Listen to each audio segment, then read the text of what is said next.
বোমা নিক্ষেপ, 6 নারী সহ 19 জন অগ্নিদগ্ধ, একজনের মৃত্যু, আশঙ্কাজনক অবস্থায় আরো 15 জন।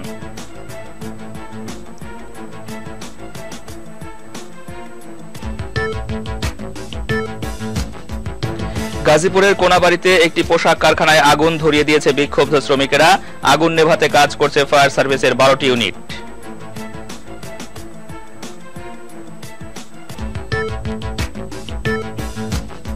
বর্তমান অবস্থায় সুষ্ঠু নির্বাচন সম্ভব, পরিস্থিতি বিবেচনা করে যথাসময়ে সেনা মোতায়েন, জানালেন সিইসি। রাজধানীতে সরানো হচ্ছে নির্বাচনী প্রচারণার ব্যানার ফেস্টুন। গুজব ছড়িয়ে লাভ নেই, সময় মতোই নির্বাচন হবে, কেউ প্রতিহত করতে পারবে না, বললেন প্রধানমন্ত্রী শেখ হাসিনা। দেশবাসীকে প্রস্তুতি নেওয়ার আহ্বান।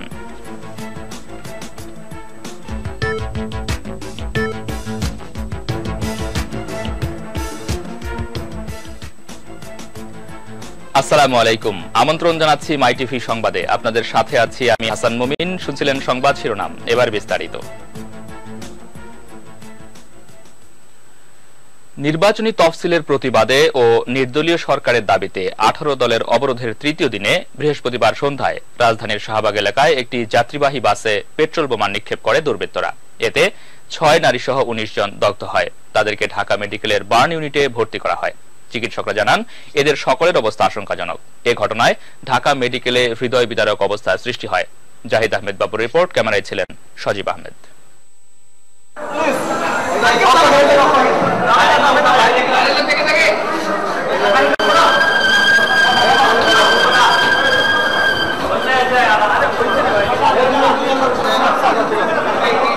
18 দলীয় জোটের টানা অবরোধের তৃতীয় দিন সন্ধ্যায় নগরীর শাহবাগে চলন্ত যাত্রীবাহী বাসে পেট্রোল বোমা নিক্ষেপ করে দুর্বৃত্তরা। এতে 6 নারী সহ 19 জন যাত্রী দগ্ধ হয়। দ্রুত তাদের নেওয়া হয় ঢাকা মেডিকেল কলেজ হাসপাতালের বার্ন ইউনিটে।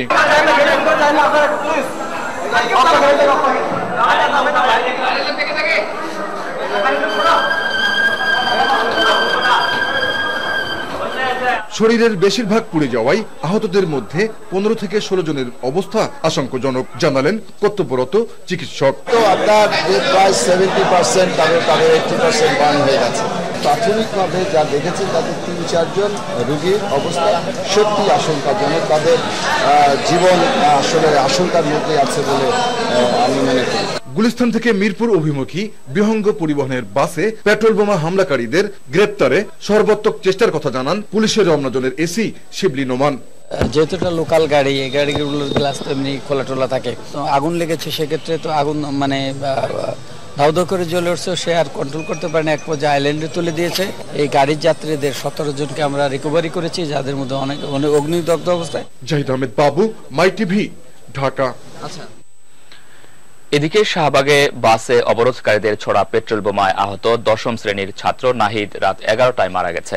গুলিস্তান থেকে ফার্মগেটে এক আত্মীয়ের বাড়িতে যেতে বিহঙ্গ পরিবহনটিতে উঠেছিল সে, কিন্তু অগ্নিদগ্ধ হয়ে ঢাকা মেডিকেল কলেজ হাসপাতালের বার্ন ইউনিটে অবশেষে চিকিৎসাধীন অবস্থায় মারা যায় নাহিদ।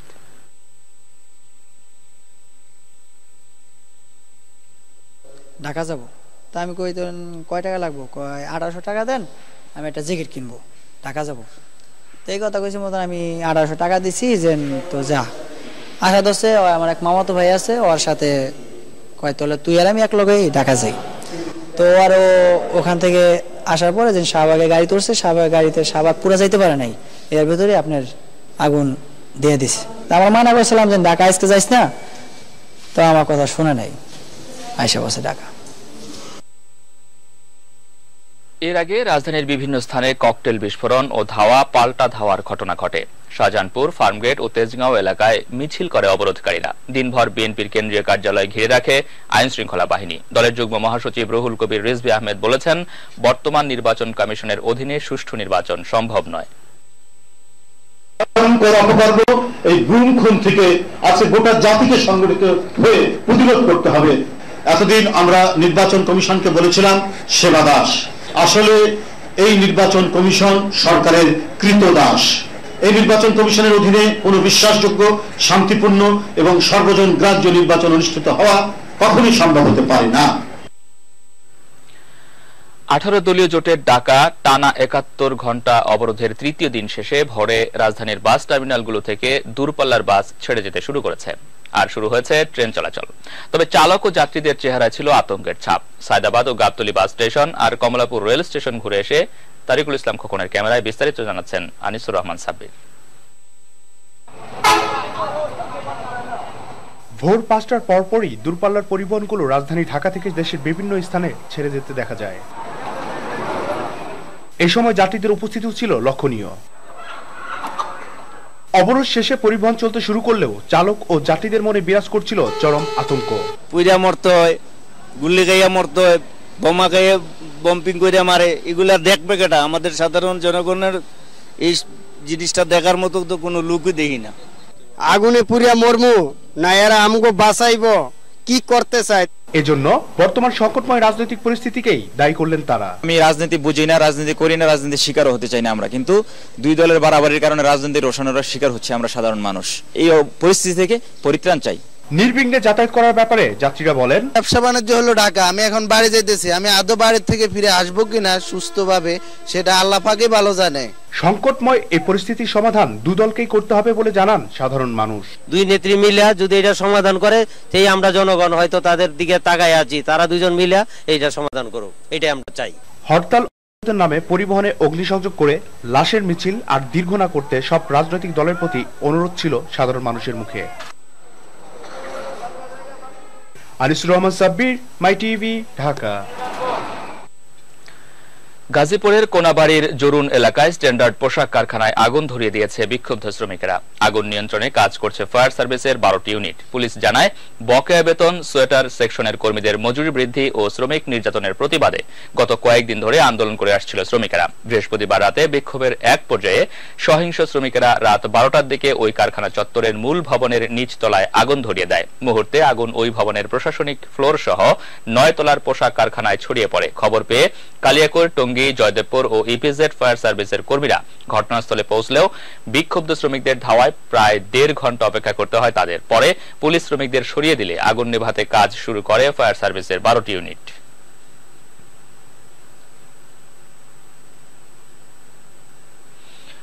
বর্তমান পরিস্থিতিতে সুষ্ঠু নির্বাচন সম্ভব বলে মনে করেন প্রধান নির্বাচন কমিশনার কাজী রকিবউদ্দিন আহমেদ। নির্বাচন কমিশন সচিবালয়ে আইন শৃঙ্খলা পরিস্থিতি নিয়ে বিভিন্ন বাহিনীর ঊর্ধ্বতন কর্মকর্তাদের সাথে বৈঠক শেষে সাংবাদিকদের তিনি আরো বলেন, যথাসময়ে সেনা মোতায়েন করা হবে। পরে বিটিআরসি ও 4 মন্ত্রণালয়ের সঙ্গে কমিশন বৈঠক শেষে সিইসি জানান, রাতের মধ্যে নির্বাচনী প্রচারণার নানা উপকরণ অপসারণ না হলে ব্যবস্থা নেবে কমিশন। রাশেদ খানের রিপোর্ট। দেশের চলমান রাজনৈতিক পরিস্থিতিতে আইন শৃঙ্খলা ব্যবস্থা জোরদার, সেনা মোতায়েনের সম্ভাব্য দিনক্ষণ ঠিক করা সহ বেশ কয়েকটি ইস্যুতে সশস্ত্র বাহিনী, আইন শৃঙ্খলা বাহিনী ও বিভিন্ন গোয়েন্দা সংস্থা আর স্বরাষ্ট্র মন্ত্রণালয়ের প্রতিনিধিদের সাথে বৈঠকে বসে নির্বাচন কমিশন। বৈঠক শেষে প্রধান নির্বাচন কমিশনার কাজী রকিবউদ্দিন আহমেদ জানান, দেশের বর্তমান অবস্থাতেও সুষ্ঠু নির্বাচন সম্ভব। এখনকার পরিস্থিতি দেখে এবং ওনারা যেটা অ্যাসেস করলেন তাতে করে আমাদের মনে হচ্ছে যে নির্বাচন শান্তিপূর্ণভাবে করা সম্ভব হবে। সকল দলের অংশগ্রহণে একটা সুষ্ঠু নির্বাচন হতে পারে। রাজনৈতিক দলগুলোর মধ্যে একটা সমঝোতা এর মধ্যেও আমরা যদি হয় সেটাও আমরা আশা ছাড়ি নাই। একতরফা নির্বাচনে সেনা মোতায়েন বাহিনীটিকে বিতর্কে ফেলবে কিনা সাংবাদিকদের এমন প্রশ্নে তিনি বলেন, এ নিয়ে বিতর্কের কোনো সুযোগ নেই। এখানে বিতর্কের কিছু নাই। কবে থেকে হচ্ছে এটা এই পর্যায়ে ডিসিশন হবে না।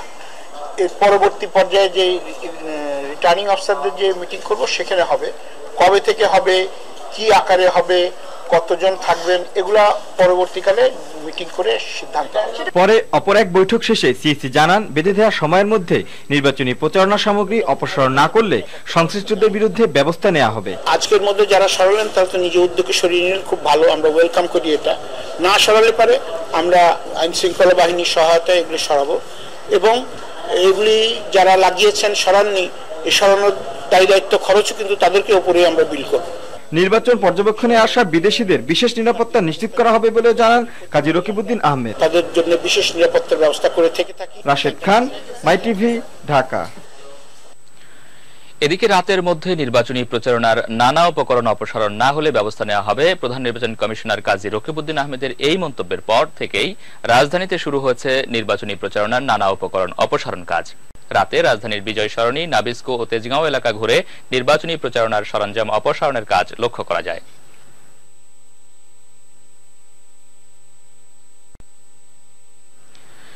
নির্বাচন নিয়ে গুজব ছড়িয়ে কোনো লাভ হবে না বলে মন্তব্য করেছেন আওয়ামী লীগের সভানেত্রী প্রধানমন্ত্রী শেখ হাসিনা। তিনি বলেছেন, দেশের যথাসময় মতো নির্বাচন হবে, কেউ তা প্রতিহত করতে পারবে না। বৃহস্পতিবার ধানমন্ডিতে দলের সভানেত্রীর রাজনৈতিক কার্যালয়ে সংসদীয় বোর্ডের সভায় সূচনা বক্তব্যে তিনি একথা বলেন। প্রধানমন্ত্রী বলেন, নির্বাচন নিয়ে অনেক গুজব ছড়াচ্ছেন, তবে সময় মতো নির্বাচন হবে। এ সময় দেশের মানুষকে নির্বাচনের প্রস্তুতি নেওয়ারও আহ্বান জানান শেখ হাসিনা। বিস্তারিত জানাচ্ছেন মানিকলাল ঘোষ। দশম জাতীয় সংসদ নির্বাচনে দলীয় মনোনয়ন চূড়ান্ত করতে ধানমন্ডিস্থ আওয়ামী লীগ সভাপতির রাজনৈতিক কার্যালয়ে বৈঠক বসে দলটির সংসদীয় বোর্ডের এবং জামাত রাজনৈতিক দল হয়ে সূচনা বক্তব্যে দলের সভাপতি প্রধানমন্ত্রী শেখ হাসিনা বলেন, ক্ষমতার লোভে মানবিক মূল্যবোধ লোপ পেয়েছে বিরোধী দলের। যারা মানুষ হত্যার জন্য ফাঁদ পেতে রাখে, একজন এই সাধারণ কৃষকের যে চেতনা আছে, মানবতা বোধ আছে, সেই বোধটুকু আজকে আমাদের বিএনপি এবং জামাত হারিয়ে ফেলেছে। কোন ষড়যন্ত্রই প্রতিহত করতে পারবে না আগামী নির্বাচনকে, এমন হুঁশিয়ারিও দেন আওয়ামী লীগ সভাপতি।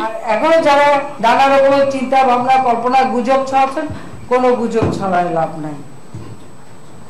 আমরা যেটা সিদ্ধান্ত নিয়েছি, ইনশাআল্লাহ এদেশে গণতান্ত্রিক প্রক্রিয়া, সাংবিধানিক প্রক্রিয়া অব্যাহত থাকবে, সময়মতো নির্বাচন জনগণও হবে। রাজনৈতিক সংকট নিরসনে বিশিষ্ট জনদের ভূমিকা নিয়েও প্রশ্ন তুলেন প্রধানমন্ত্রী শেখ হাসিনা। কেউ কেউ বিশিষ্ট নাগরিক হয়ে যাচ্ছে, বিশিষ্ট নাগরিক হয়ে ওনারা কথা বলছেন। তো সেই বিশিষ্টর মধ্যে আবার দেখলাম যে কেউ কেউ রাজনৈতিক দলের নেতা, কোনো কোনো রাজনৈতিক দলের প্রেসিডেন্ট, যিনি একটা রাজনৈতিক দল করেন, যিনি রাজনৈতিক দলের প্রেসিডেন্ট, তিনি আবার বিশিষ্ট হন, তা আমরা কি সবাই অবশিষ্ট? মানিকলাল ঘোষ, মাই টিভি, ঢাকা। জাতীয় পার্টির প্রেসিডিয়াম সদস্য ও সাবেক প্রধানমন্ত্রী কাজী জাফর আহমেদকে দল থেকে বহিষ্কার করা হয়েছে। বৃহস্পতিবার রাজধানীর একটি হোটেলে এক অনুষ্ঠান শেষে দলের চেয়ারম্যান হোসেন মোহাম্মদ এরশাদ জানান, শৃঙ্খলা ভঙ্গের দায়ে তাকে বহিষ্কার করা হয়েছে। তিনি দেশের বর্তমান পরিস্থিতিতে নির্বাচন করা যাবে কিনা তা নিয়ে সংশয় প্রকাশ করেন। এককভাবে নয়, কয়েকটি ইসলামী দলকে নিয়ে জোট গঠন করে নির্বাচন করার কথাও জানান এরশাদ।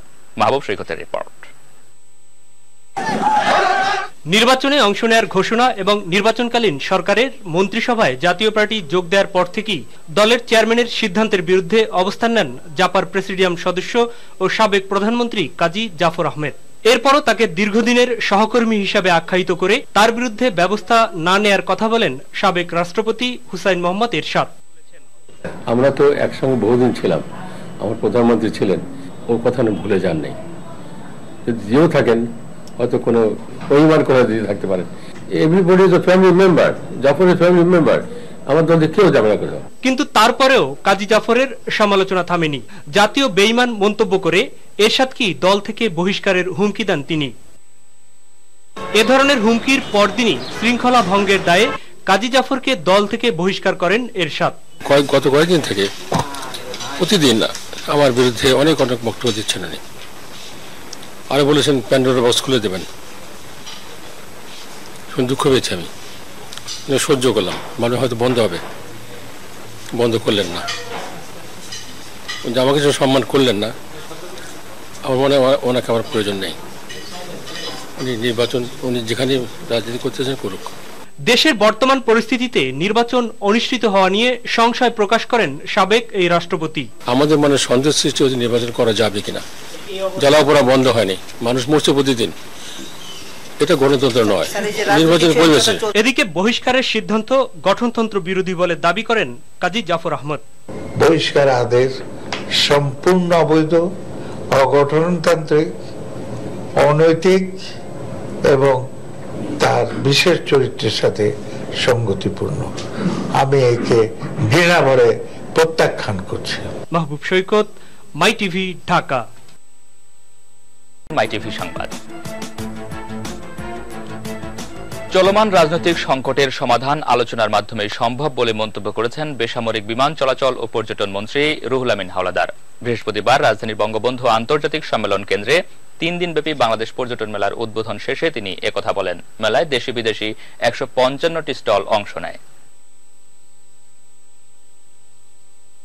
নির্বাচনকে কেন্দ্র করে যে জটিলতা সৃষ্টি হয়েছে, জাতীয় ঐক্যমতের ভিত্তিতে একটি সুষ্ঠু গ্রহণযোগ্য নির্বাচন বাংলাদেশের মাটিতে অচিরেই অনুষ্ঠিত হবে, আমি আশাবাদী।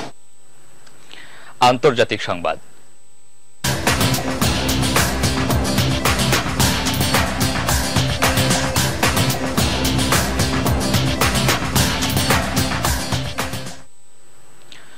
অনাস্থা ভোটে প্রধানমন্ত্রী ইংলাক সিনাওয়াত্রার জয়ের পরও বিক্ষোভ অব্যাহত রেখেছে থাইল্যান্ডের বিক্ষোভকারীরা। এদিকে জাতির উদ্দেশ্যে দেয়া টেলিভিশন ভাষণে বিক্ষোভকারীদের আন্দোলন বন্ধ করার আহ্বান জানিয়েছেন ইংলাক সিনাওয়াত্রা। তার এই আহ্বানের পরও দেশটিতে বিক্ষোভ চলছে। সংসদে অনাস্থা ভোটে জয়ের পর টেলিভিশনে দেয়া ভাষণে ইংলাক বলেন, এ ধরনের বিক্ষোভ দেশের অর্থনীতির জন্য ক্ষতি ডেকে আনবে। এদিকে দেশটির বিক্ষোভে গভীর উদ্বেগ প্রকাশ করেছেন জাতিসংঘ মহাসচিব বান কি মুন। তিনি এ পরিস্থিতিতে সকল পক্ষকে সংযত ও ধৈর্য ধরার আহ্বান জানিয়ে বলেন, আইনের শাসন ও মানবাধিকার সমুন্নত রাখতে সব পক্ষকেই সহিংসতার পথ থেকে সরে আসা উচিত। এ পর্যায়ে জানিয়ে দেব খেলার সংবাদ।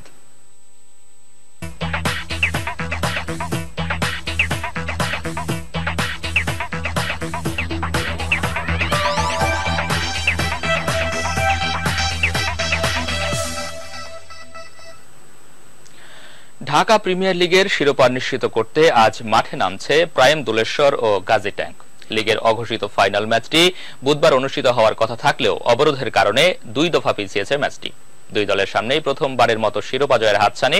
মিরপুরে প্রাইম দুলেশ্বরের হয়ে জ্বলে উঠতে পারেন সাব্বির, মুমিনুল, গাজীরা। তবে দারুণ ফর্মে থাকা গাজী ট্যাঙ্কের মাহমুদুল্লাহ, ইমরুল কায়েসরাও হারাতে চাইবেন না শিরোপা। টেবিলে 2 পয়েন্ট দলের পয়েন্ট 20। ম্যাচটি শুরু হবে সকাল 9টায়। এদিকে সুপার লিগের বাকি 2 ম্যাচে ফতুল্লাহ মোহামেডান মুখোমুখি হবে প্রাইম ব্যাংকের, আর বিকেএসপির মাঠে নামবে শেখ জামাল ও কলাবাগান ক্রিকেট একাডেমি। শেষ করব সংবাদ, তার আগে সংবাদ শিরোনামগুলো জানিয়ে দিচ্ছি আরো একবার।